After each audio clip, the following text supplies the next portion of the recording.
Olá, pessoal! Sejam todos muito bem-vindos!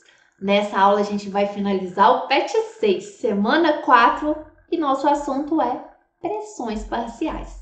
Mas antes da gente ir para a resolução das atividades, eu peço a vocês que se inscrevam no canal da Escola Online, ative as notificações para ficar por dentro de tudo quando tiver aula nova no canal e se gostar da aula, claro, deixe seu like. Peço também que nos sigam nas nossas redes sociais. Sempre quando tem alguma novidade de Escola Online, a gente coloca lá no nosso Instagram. Inclusive, a nossa novidade é a plataforma. Cada dia que passa, nós estamos colocando cada vez mais informações. Em breve, alunos do primeiro ano, nós vamos ter o projeto PISME. Tá chegando aí. PISME vai ser em março, né? A prova do módulo 1. E nós estamos preparando algo muito especial para vocês. Eu tenho certeza que vocês vão gostar, certo? Nós também estamos já inseridos no projeto Eu Não Erro Mais. É um projeto muito bacana e vocês do primeiro ano já podem começar a assistir nossas aulas e preparar para o Enem, não é mesmo? Então nos acompanhe no Instagram e acesse lá a nossa plataforma. Eu tenho certeza que vocês vão gostar. Eu sou a Simone, professora de Química do canal Escola Online. Nossa aula inicia depois da vinheta.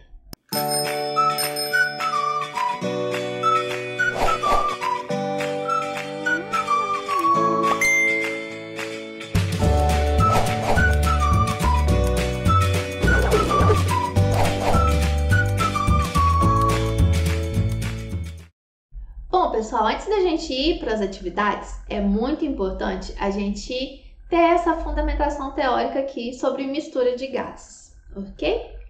Todos os gases que nós temos na presença no nosso cotidiano, na verdade, são mistura de gases, né?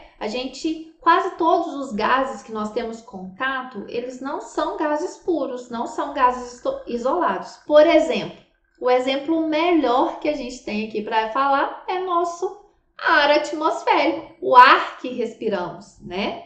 A gente sabe que a constituição principal do ar é nitrogênio e oxigênio, né? Então, aqui, ó, o ar que respiramos, ele é basicamente 78% de nitrogênio, 21%, né, de gás oxigênio e cerca de 1% de outros gases, sendo que esses outros gases, a maior parte é argônio, que chega a porcentagem de quase 1%, tá bom? Então, o ar que nós respiramos é uma mistura de gases. Então, pessoal, para a gente imaginar como é uma mistura gasosa, então aqui, ó, nós temos uma mistura de gases e a gente sabe que para a gente ter uma mistura, a gente teve aqui gases que foram misturados, né? Então, aqui nós temos uma situação inicial com os gases isolados. Então, por exemplo, esse gás 1, ele está aqui isolado, ele tem a pressão 1, o volume 1 e a temperatura 1, certo? E aí, gente, o mesmo corresponde aqui para o gás 2, para o gás 3, seja lá quantos gases estão presentes. E aí, quando todos esses gases forem colocados em contato, eles terão todos estarão ocupando o mesmo volume e estarão todos na mesma temperatura. E todos vão juntos exercer uma pressão total aqui, ok? Então, vamos aprofundar um pouquinho nessa parte. E aí, gente, se os gases, eles são perfeitos, vocês lembram na última aula que nós vimos a diferença de um gás perfeito para um gás real? Então, nessa situação de mistura de gases, nós consideramos que o gás é perfeito. E aí, a gente não vai considerar que há reação entre esses gases quando em contato. E essa mistura, ela vai se comportar como se fosse um gás único, ok? E a mistura de gases, ela obedece às mesmas leis e fórmulas para os gases isolados, ok? Isso aqui, gente, tudo na condição que nós consideramos que a mistura de gás é uma mistura de gases perfeitos, certo? Então, vamos continuar nosso raciocínio. Nós vamos ver agora uma relação entre os gases que estavam, né, isolados e a mistura final. Independente, gente, da natureza ou do tipo do gás, O estudo das grandezas nas misturas gasosas, elas dependem somente da quantidade de matéria de cada gás, ok? Então, por exemplo, na mistura final, a quantidade total que vai ter naquele recipiente, né, naquela temperatura final, ocupando aquele volume final e determinada aquela pressão total, ela vai ser a soma das quantidades de cada mol, cada quantidade de matéria, né, de cada gás correspondente para formar aqui a mistura, né, de todos os gases iniciais. Então, gente, nós falamos que o somatório dos participantes, ou seja, o somatório, a quantidade total de mols de gás, ela corresponde ao somatório de cada mol, de cada substância somada separadamente, ok? Então, por exemplo, aqui eu tenho uma quantidade determinada, N1, aqui eu tenho uma outra quantidade determinada, N2, aqui N3, até chegar aqui em Ni. Quando eu juntar todos os gases, eu vou ter o N total, que é o somatório da quantidade de mols de cada gás. Então, por exemplo, para o gás 1, pela equação de Clapeyron, né, P1 é igual a V1, que é igual a N1 RT1. Então, eu sei que N, né, pessoal, é P1V1 sobre RT1, certo? E aí, a gente vai ter uma equação para os demais gases. E aí, a gente vai ter uma relação idêntica. Por quê? Porque quando todos juntarem, qual que vai ser a pressão? Pressão final, P. Um volume final, V, e uma temperatura final, T. Então, na mistura final, a gente vai ter PV igual ao somatório total de N, RT. Ou, pela equação geral dos gases, PVT final vai ser o somatório de P1V1T1 mais P2V2T2 mais essa relação de quantos gases estiverem existentes. Certo, pessoal? Então, o comportamento que nós temos de uma mistura gasosa é a mesma que nós temos se fosse apenas um gás isolado, ok? Continuando. E aí, gente, nós vamos supor que apenas o primeiro gás ocupasse todo o recipiente final de volume V e temperatura T. Evidentemente, o gás 1 assumiria uma pressão menor do que a pressão total. A gente não determinou lá no início que pressão não é a força com que o gás exerce sobre a parede, sobre as pressões, sobre a parede do recipiente. Então, tendo a pressão, então, gente, se nós vamos admitir naquele volume final, na temperatura final, então aqui, ó, qual que é a pressão se a gente tivesse a presença só de 1?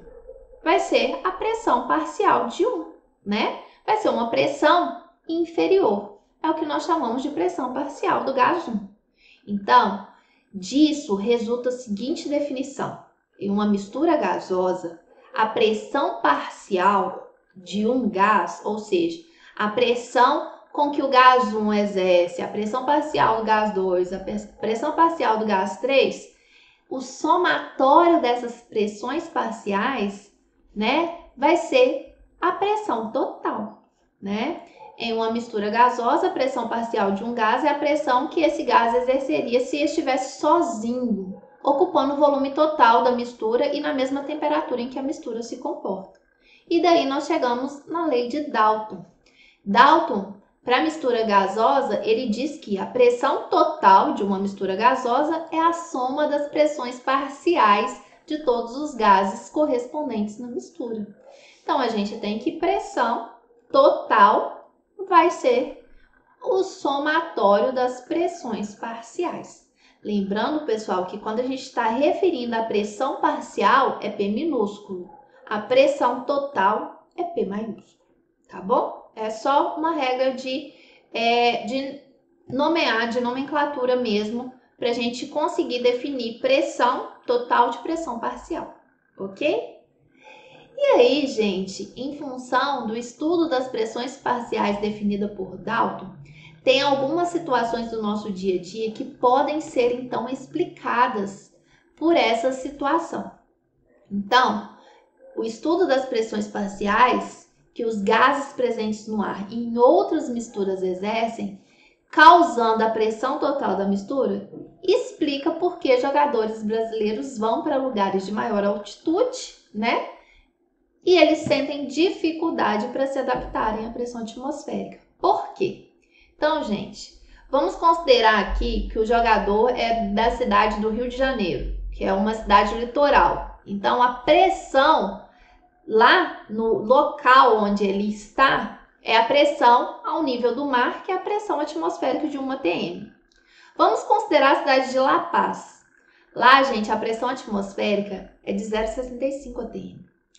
A gente sabe que o ar, a gente viu lá na introdução da nossa aula, que o ar que nós respiramos, considerando os dois gases que predominam, né, que é nitrogênio e oxigênio, a gente considera que nós temos, então, aproximando cerca de 80% de nitrogênio e quase 20% de oxigênio, certo? Então, aqui, ó, tendo essa proporção, a proporção é a mesma, tanto no nível do mar, quanto em La Paz. Só que o que acontece? Quando as pressões aqui são diferentes, então quer dizer que o que está mudando aqui? Está mudando a quantidade de matéria. Então, a quantidade de matéria de todos os gases muda ao se alterar a pressão total da mistura. Que é o caso, no caso, né, a pressão total atmosférica, que diminui com o aumento da altitude. Então, gente, a pressão atmosférica ela diminui com o aumento da altitude e, consequentemente, vai diminuir a quantidade de matéria de determinado gás. Então, por que, por exemplo, os jogadores vão sentir dificuldades quando foram para Bolívia, México e Colômbia? Porque lá a pressão atmosférica é menor. Então, existe uma menor demanda de gás oxigênio, né? O ar é rarefeito. E nessa situação, o organismo do jogador ele vai precisar de um período de adaptação. Então, por isso que jogadores, quando vão jogar em locais de alta altitude, eles vão um período anterior ao jogo, porque o organismo precisa passar por um período de adaptação, certo? E também, gente, pelo fato, da mesma forma que em altas altitudes nós temos a diminuição de pressão, em baixas altitudes nós também temos o contrário, o aumento da pressão. E esse aumento da pressão justifica porque mergulhadores precisam diluir o oxigênio do cilindro, né, com gás hélio. Por quê? Porque senão eles vão, a gente sabe que abaixo do nível do mar, a pressão ela é maior e se uma pessoa respirar grandes quantidades de oxigênio, né, ela vai ter problemas graves. Então, por isso que os mergulhadores eles usam cilindro de oxigênio diluído, ok? Então, vamos lá. Vamos para a atividade 1. A adaptação dos integrantes da Seleção Brasileira de Futebol a altitudes de La Paz foi muito comentada em 1995, por ocasião de um torneio, como pode ser lido no texto abaixo. Então, vamos ao texto. A Seleção Brasileira embarca hoje para La Paz, capital da Bolívia, situada a 3.700 metros de altitude, onde disputará o torneio continental. A adaptação deverá ocorrer em um prazo de 10 dias aproximadamente. O organismo humano, em altitudes elevadas, necessita desse tempo para se adaptar, evitando, assim, riscos de colapso circulatório. A adaptação da equipe foi necessária principalmente porque a atmosfera de La Paz, quando comparadas das cidades brasileiras, apresentam, então, gente, maior altitude. O que acontece? Menor pressão e menor concentração de gás oxigênio. Então, por isso que os jogadores eles precisam ir antes para se adaptar, para o organismo se adaptar a essa nova situação de menor concentração de gás oxigênio, certo? Atividade 2. Sabe que o gás etileno o C2H4, emitido pelas próprias frutas, ele é responsável por seu amadurecimento. A resposta aqui explica por que uma penca de bananas amadurecem mais rápido quando abafada, fechada em um saco plástico, por exemplo, do que em uma fruteira é. Então, o que acontece, pessoal? Quando você abafa, né? Você coloca uma banana dentro de um saco plástico, todo o gás etileno que a banana está ali emitindo, ela vai ficar ali concentrada, ela vai ficar exatamente ali naquele pacote fechado, né? Naquele saco plástico. E aí, o que vai acontecer? Vai aumentar a pressão parcial, vai aumentar a quantidade de gás etileno naquele determinado volume da sacola de plástico. Então, o que justifica? Vai estar aumentando a pressão parcial do gás etileno, porque vai ter, à medida que o tempo passa, a produção de uma maior quantidade do gás que vai ficar aprisionado no saco plástico fechado. Certo? Tranquilo, né? Atividade 3. Quanto aos gases, é correto afirmar que, sob pressão de 1 atmosfera e temperatura ambiente, um mol de qualquer gás ocupa o volume de 22,4 litros. Aí muita gente vai lá e marca. Tá errado, gente. Por quê? Condição em que um mol de gás vai ocupar o volume de 22,4 litros é nas condições CNTP. Condição de pressão de 1 atm e temperatura de 0 graus Celsius.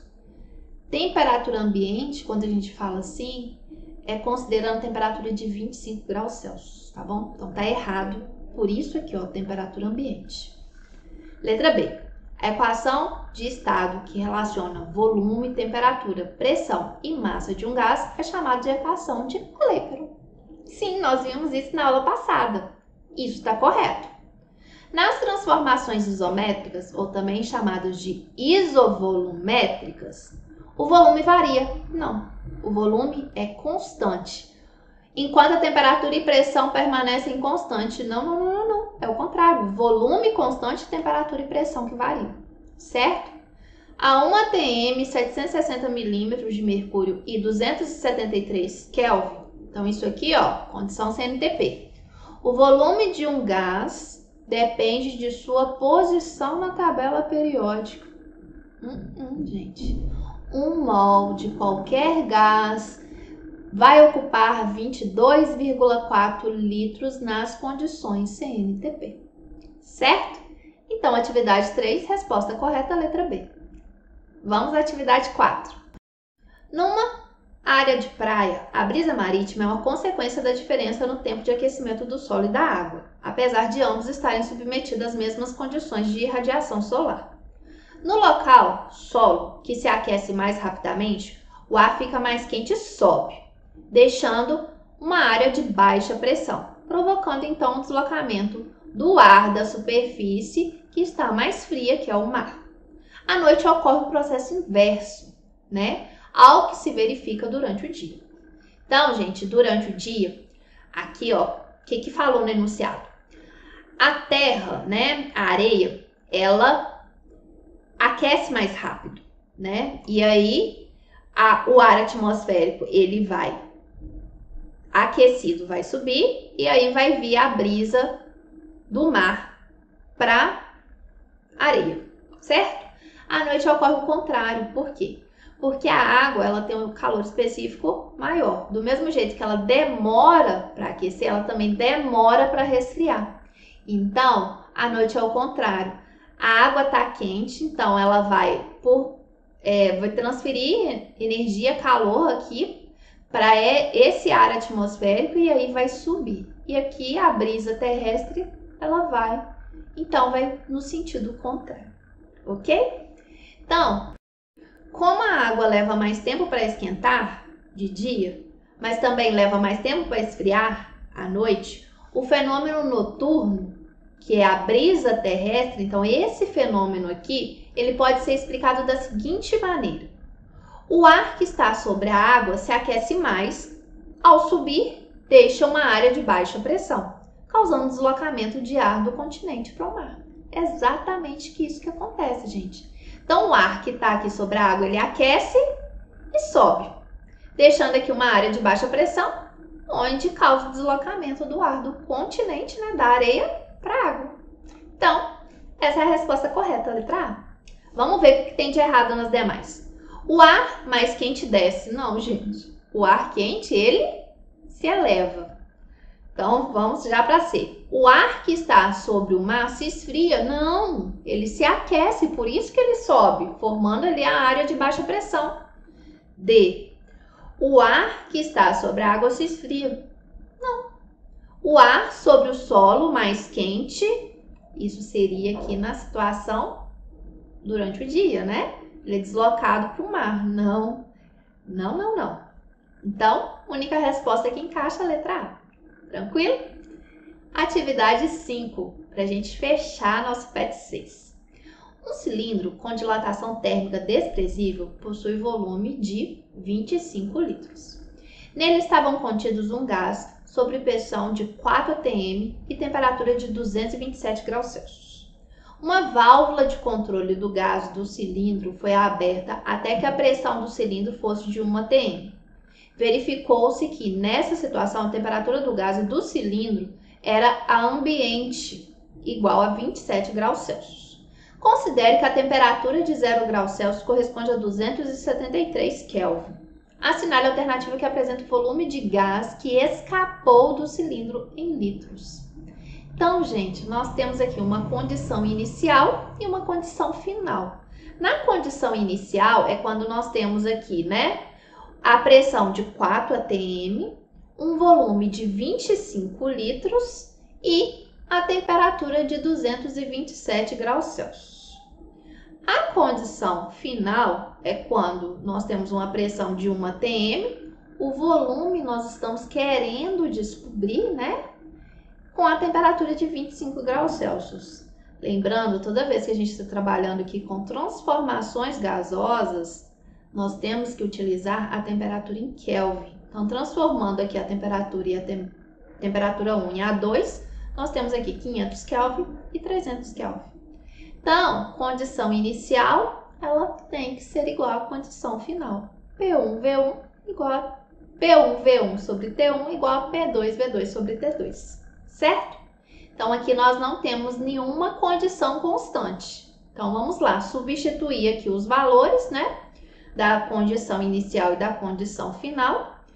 Nós podemos aqui, então, isolar V2. 300 está aqui dividindo, passo para o lado de cá multiplicando. Uma TM está aqui multiplicando, eu passo dividindo. Então, aqui, ó, eu posso cortar as unidades iguais. Eu posso cortar TM, eu posso cortar Kelvin. E aqui também esses dois zeros com esses dois zeros. Então, sobrou aqui, ó, 4 vezes 25, 100. Vezes 3, 300. Dividido por 5, 60 litros. Certo? Só que 60 litros, gente, é o volume total. Eu tô querendo saber o volume que escapou. Se no cilindro restou, que tem capacidade de 25 litros, então restou 25 litros. Quanto que escapou? 60 menos 25, né? O volume que escapou é o volume total menos o que ficou no cilindro. 60 menos 25, 35 litros. Resposta, letra B. Bem tranquilo, né, pessoal? Mas é um exercício que você tem que ler e interpretar. Os cálculos são de menos. Inicia aqui a interpretação, tirar os valores e fazer aqui o raciocínio matemático, certo? Se surgiu alguma dúvida, deixe no comentário, vai ser um prazer responder.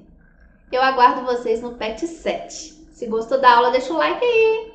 Então, tchauzinho, pessoal. Até o nosso PET 7.